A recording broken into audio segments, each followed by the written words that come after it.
Bonjour la famille, bonjour à tous, j'espère que nous allons bien ce matin.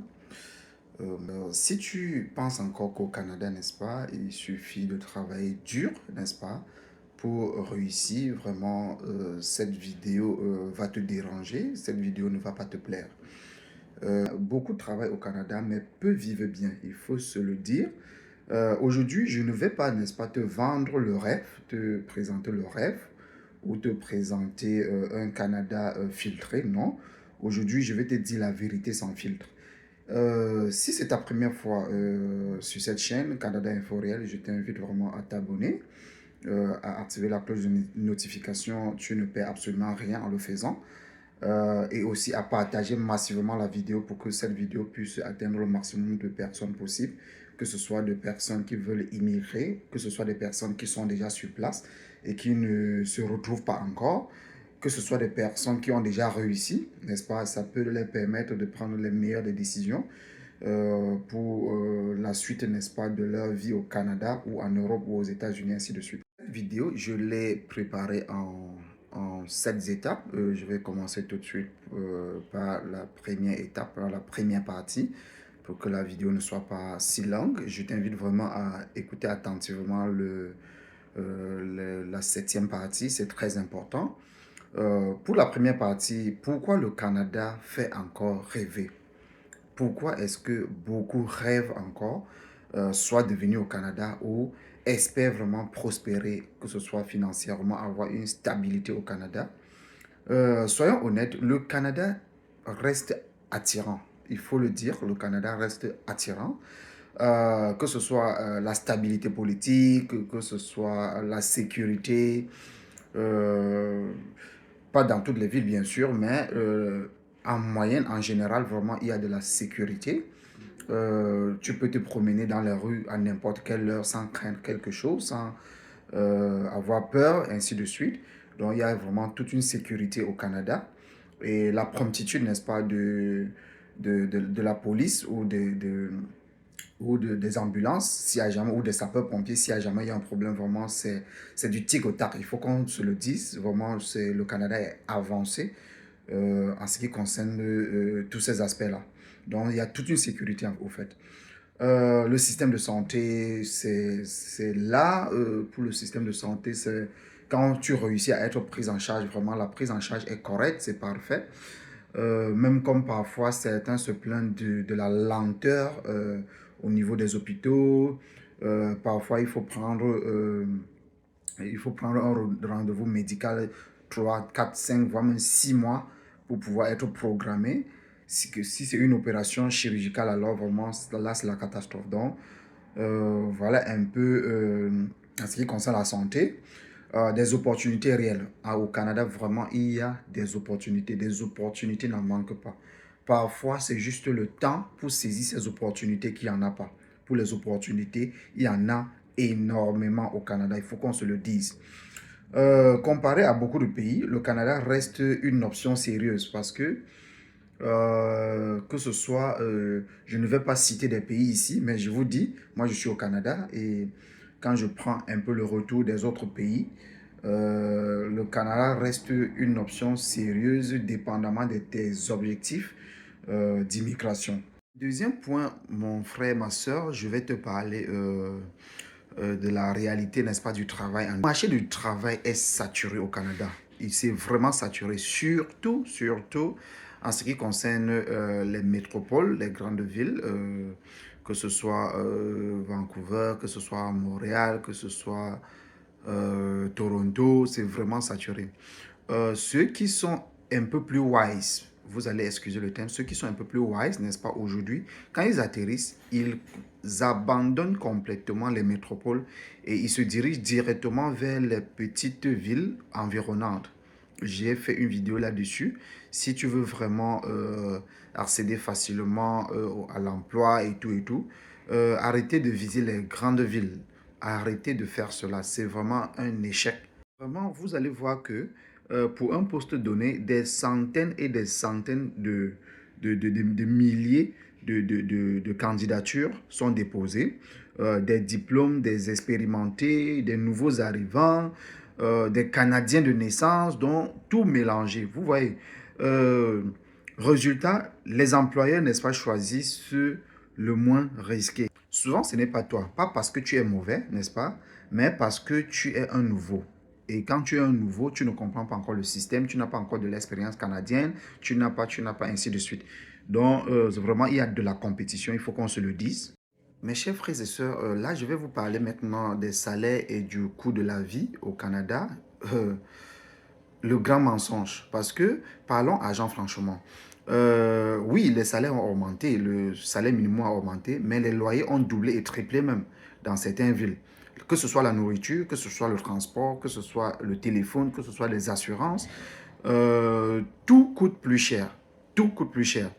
Tu travailles plus, tu gagnes plus sur papier, mais tu économises moins. C'est très, très difficile d'économiser. Vous allez voir des gens qui se tapent de 2 boulots, de 3 boulots. Quelqu'un sort de chez lui à 6 heures, il retourne à minuit. Chaque jour, de lundi à vendredi, parfois même les samedis. Vous imaginez, juste pour pouvoir joindre les 2 bouts. Je vais vous raconter l'histoire d'un couple qui est arrivé avant de revenir dans notre contexte. Il est bien vrai, ce que je vais dire, ça cadre vraiment avec le contexte de ce que je suis en train de vous dire actuellement. Euh, Vous imaginez un couple, il arrive avec sa femme et ses 2 enfants, mais euh, parce que c'est tellement dur, c'est difficile, les loyers, les factures qui s'accumulent, et ainsi de suite. Parce que le Canada, vraiment, pour moi, je dis toujours, c'est comme le mariage. Ceux qui sont dedans veulent sortir, ceux qui sont dehors veulent entrer. Et tant que tu n'entres pas, certains Thomas, quand ils ne viennent pas vraiment jusqu'à goûter, ils ne vont pas accepter ce que nous sommes en train de dire. Jamais. Il arrive, il est arrivé avec sa femme. Sa femme s'est trouvé un petit job en journée. Ils ont pu trouver une garderie. Sa femme s'est trouvé un petit job en journée. Sortie le matin, à 6 heures, elle est partie. Le mari s'est trouvé un job le soir. Ça veut dire quoi? La femme se réveille le matin quand le mari dort. Elle prépare les enfants. Elle va aller laisser à la garderie. Aller au travail. Le mari sort à 16 heures. Le mari sort pour aller au travail à 16 heures et revient à 2 heures.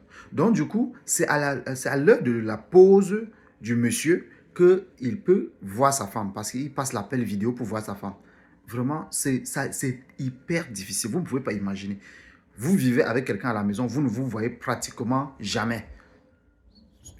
Juste au téléphone, à l'heure de sa pause, peut-être vers 19h, 20h, il appelle pour saluer un peu les enfants et tout et tout. Parce que quand il rentre à 1h, il se couche. Le matin, la femme et les enfants doivent sortir. Il ne s'est pas encore réveillé.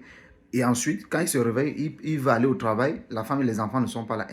Imaginez un peu le stress de ça. Juste parce qu'on veut joindre les 2 bouts. Juste parce qu'il n'a pas pu trouver aussi un travail de jour pour pouvoir, n'est-ce pas, jouir de sa famille, passer du temps avec sa famille, ainsi de suite. Et ça fait des mois et des mois, pratiquement 8 mois actuellement. Comme je vous parle, ça fait exactement 8 mois que le gars fonctionne dans ce système-là. Non seulement les choses comme ça va beaucoup fragiliser le couple, ça va réduire l'amour dans ce couple, ça va favoriser le divorce après. Parce que du coup, vous n'êtes plus marié en fait.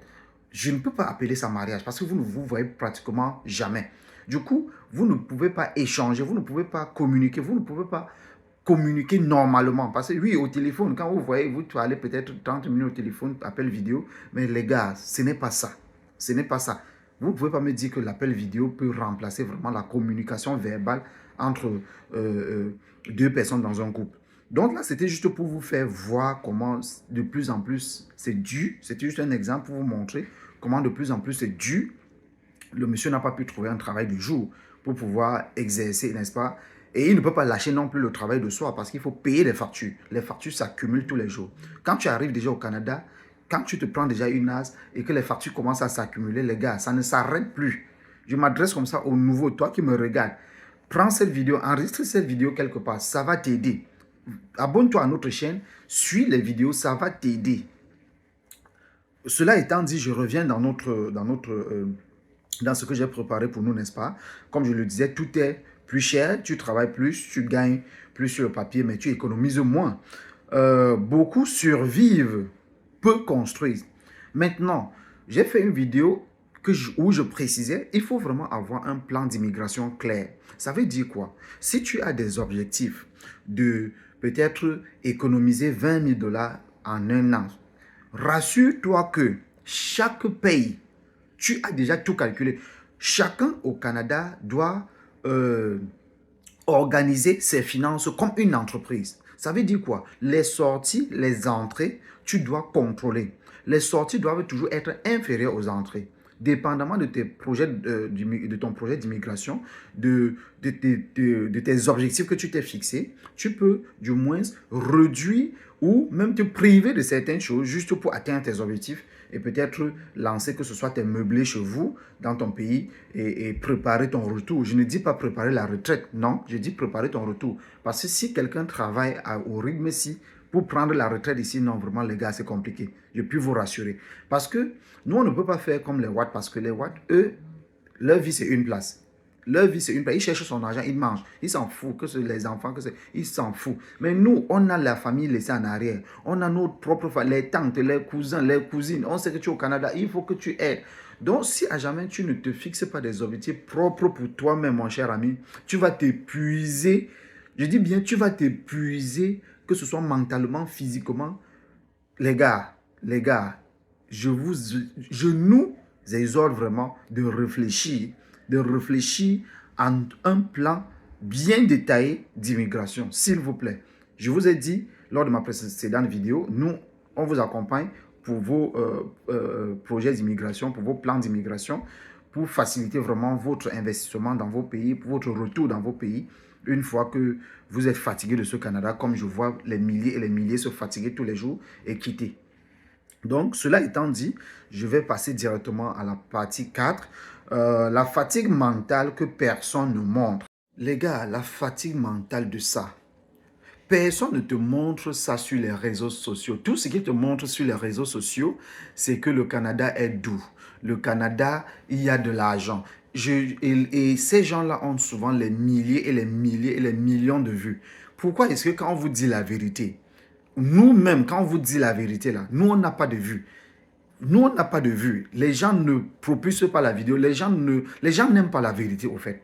Mais si je vous disais que non, ici au Canada, avant que tu n'arrives, moi, personnellement, je te cherche même le travail. Non, vraiment, j'en suis certain que je devais avoir des millions et des millions de vues sur cette chaîne. Mais non, je ne suis pas là pour vous vendre le rêve. Je ne suis pas là pour vous présenter un Canada modifié avec Photoshop. Non, je vous dis, je vous donne un Canada, n'est-ce pas, sans filtre.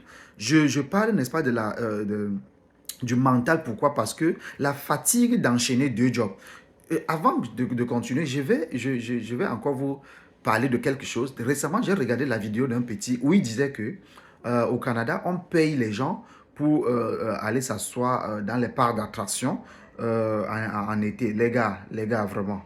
Quand j'ai vu la vidéo là a fait les millions de vues, je me pose vraiment la question. Pourquoi les gens n'aiment pas la vérité?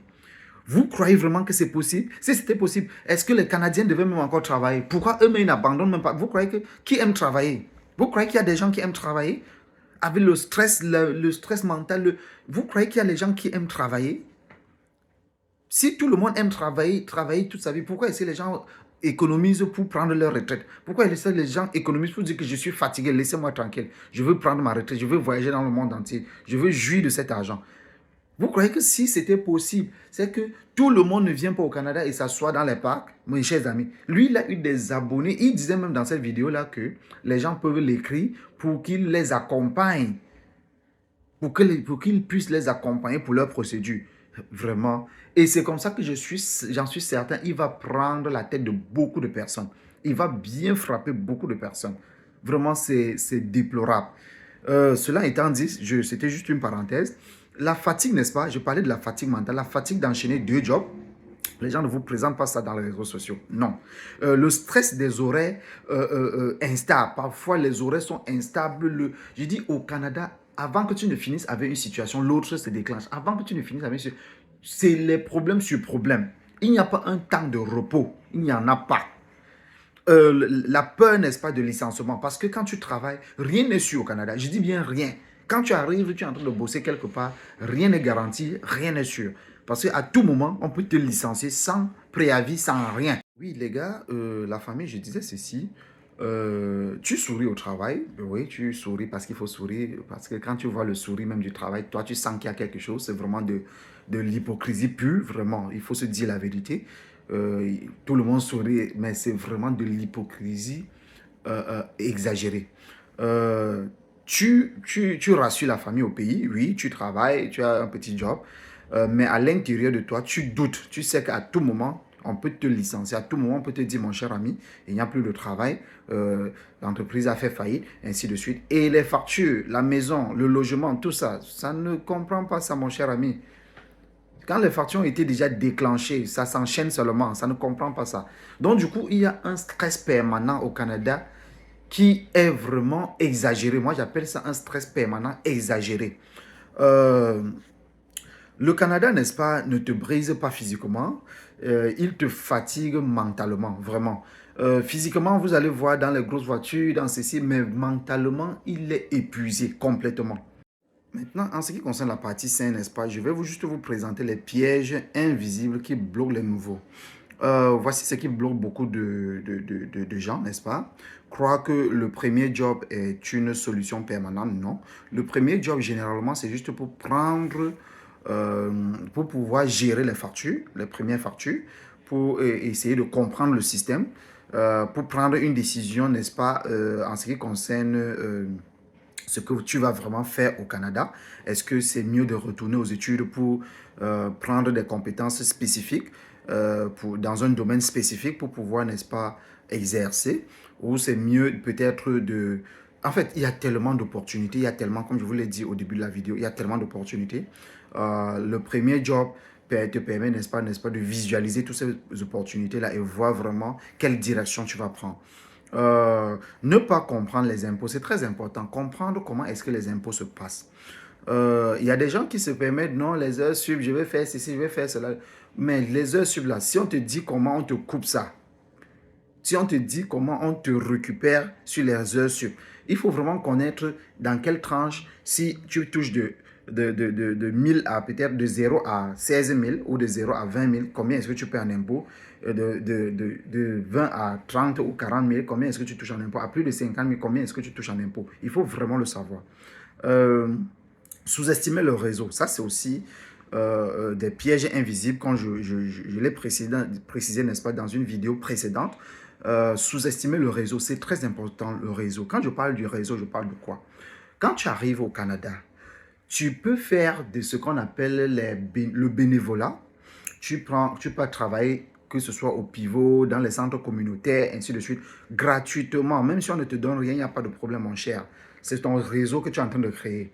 Et tu vas aller vers les communautés, que ce soit les communautés africaines, que ce soit les communautés chinoises, que ce soit... Essaye de te mélanger aux communautés, de présenter ton problème, parler. Exprime-toi, parce que si tu ne parles pas, personne ne saura que tu es dans les problèmes. Ici, au Canada, l'information est difficile à avoir. Je l'ai déjà dit et je leur ai dit. Je ne vais pas cesser de leur dire, parce que ce sont des pièges que des gens négligent et qui les coincent vraiment. Négliger, n'est-ce pas, les certifications locales. Ici, au Canada, tu peux prendre une certification de 3 jours, tu travailles un salaire même de 30 dollars de l'heure. C'est possible. Il y a les gens qui conduisent les chariots élévateurs. Ce sont des formations vite fait, parfois une seule journée. Mais tu te trouves un travail stable. Un travail stable. Les gens vont aller taper les 5 ans à l'université, ne vont jamais te rattraper. Il faut qu'on se le dise la vérité. Si tu travailles quelque part à 25 dollars de l'heure, 30 dollars de l'heure, et tu fais 5 ans, tu as une bonne hygiène financière. Quelqu'un qui finit l'université en 5 ans ne pourra jamais t'atteindre. Qu'on nous laisse, qu'on dit qu'il faut aller à l'école, il faut aller à l'école. Je dis bien, si tu as vraiment réfléchi sur ton couloir, tu te dis, oui, je vais faire chariot élévateur par exemple, je vais travailler dans une société. Tu te tapes tes 40 heures, ensuite avec peut-être quelques heures sup, dépendamment du besoin de l'entreprise. Tu as une bonne hygiène financière. En 5 ans, ce que tu auras économisé, vraiment, c'est ce que tu auras réalisé en fait. Et économiser, c'est beaucoup. Il faut qu'on se le dise. Et maintenant, vivre comme si on était déjà installé. Quand tu viens d'arriver, mon cher ami, sache que tes pieds sont encore en l'air. Ça veut dire quoi? Il y a beaucoup de choses que tu ne comprends pas encore. Il te faut beaucoup de temps. Parfois même, il y a des gens qui partent jusqu'à 5 ans avant de comprendre l'intégration. Il y a des gens qui, en moins d'un an, moins de 6 mois, quand il est ouvert, il va vers les gens, il pose des questions, il se renseigne, il suit les chaînes comme ça, comme notre chaîne. Il essaye de se cultiver. Là, il va vite prendre la main. Mais si tu restes là, mon cher ami, même 10 ans, tu vas tourner sur place, même 10 ans. C'est là où, peut-être après 10 ans, que tu vas te réveiller que, mais où est-ce que je suis là? Et au Canada, le temps passe tellement vite. Tu ne t'en rends même pas compte. Tu te lèves le matin, c'est déjà le soir. Le soir, c'est déjà le matin. Donc voilà vraiment les réalités. Le Canada récompense la stratégie, pas l'improvisation. Il faut être vraiment stratège. J'en ai vu certains, il est en train de travailler à gauche et ensuite, dès qu'on lui dit que non, les préposés payent, il abandonne, il part faire les préposés. Dès qu'on lui dit non, c'est infirmier qui paye, il abandonne préposé, il part infirmier. Il passe son temps à s'embrouiller 2 ans, 3 ans, 4 ans sur place. Il n'a pas encore une formation concrète. En 4 ans, il est sur place, il tourne parce que dès qu'on lui a dit à gauche, il part. Non, il faut être vraiment stratège et avoir des objectifs clairs par rapport à ton projet d'immigration. Sachez qu'ici au Canada, ce n'est pas l'argent, la quantité d'argent que tu touches qui est important, mais c'est ce que tu fais avec le petit que tu touches qui est important. C'est l'hygiène que tu fais des finances qui entrent dans tes poches qui est vraiment important. C'est très, très délicat ce que je vous dis là. Pour la sixième partie, je vais présenter ceux qui réussissent. Ceux qui réussissent là, qu'ont-ils compris? Ceux qui réussissent, n'est-ce pas, ont compris une chose. Le Canada est un système. Et c'est un système qui récompense, n'est-ce pas, les compétences utiles. Les compétences qui sont utiles sur place. Ça veut dire quoi? Vous pouvez arriver de votre pays étant cadre, je ne sais pas trop, mais quand vous arrivez sur place, vous vous rendez compte que vous avez des compétences dans un domaine ou dans un autre. Vous prenez des certifications pour valoriser ces compétences et vous enchaînez une carrière juste comme ça. Mais maintenant, l'adaptation, quand tu peux aussi t'adapter, c'est très important. Le climat ici ne favorise pas les Africains. Je ne sais pas par rapport aux autres. Je fais cette vidéo beaucoup plus pour les Africains d'où je viens parce que j'ai vécu là-bas toute ma vie. Je sais que notre climat, c'est vraiment deux mondes différents. Le climat d'ici et le climat de là en Afrique. Donc, c'est très important de savoir que tu dois absolument t'adapter parce que faire 6 mois de froid, de neige, de moins 20, moins 10, moins 40 parfois. Et ensuite, dépendamment même des zones, moins même 60, dépendamment des zones où vous vous trouvez au Canada. Et tu sais que dans ton pays, tu n'avais jamais, jamais eu les moins 1, les moins, je ne sais pas trop. Euh, il y a d'abord ça. Et ensuite, quand tu sors de la neige, il y a le printemps, les pluies sur pluie, pluie sur pluie. Et ensuite, il y a quelques mois de soleil là, de l'été. Et ensuite, tu recommences avec la neige. Donc, vraiment, ce n'est pas évident. Ce n'est pas évident pour les immigrants. Je suppose que dans d'autres pays, peut-être d'autres immigrants, ils subissent la même chose. Mais je dis beaucoup plus pour les Africains parce que c'est d'où je viens et je connais vraiment le climat que nous avons chez nous. La patience, vraiment le Canada, il faut être hyper patient. Je dis bien hyper patient. Allez doucement, doucement, faire vraiment des calculs. Je dis les entrées, combien est-ce qui entre dans tes poches par mois, combien est-ce qui en ressort. Tu dois faire ces calculs-là. Combien est-ce que tu épargnes? Quel projet est-ce que tu as devant toi? La formation continue. Parce que tu peux être en train d'exercer exercer un métier, n'est-ce pas? Tu te permets, n'est-ce pas, de continuer à valoriser tes compétences avec des formations continues, n'est-ce pas, pour améliorer tes compétences dans la société, ainsi de suite. Pour garder ta place, quoi. Accepte de commencer bas, mais progressivement, n'est-ce pas, ils avancent. Ils planifient, j'en ai déjà parlé. Ils apprennent, j'en ai déjà parlé. Apprendre de tes erreurs, apprendre des autres, aller vers les gens, créer des réseaux, j'en ai déjà parlé.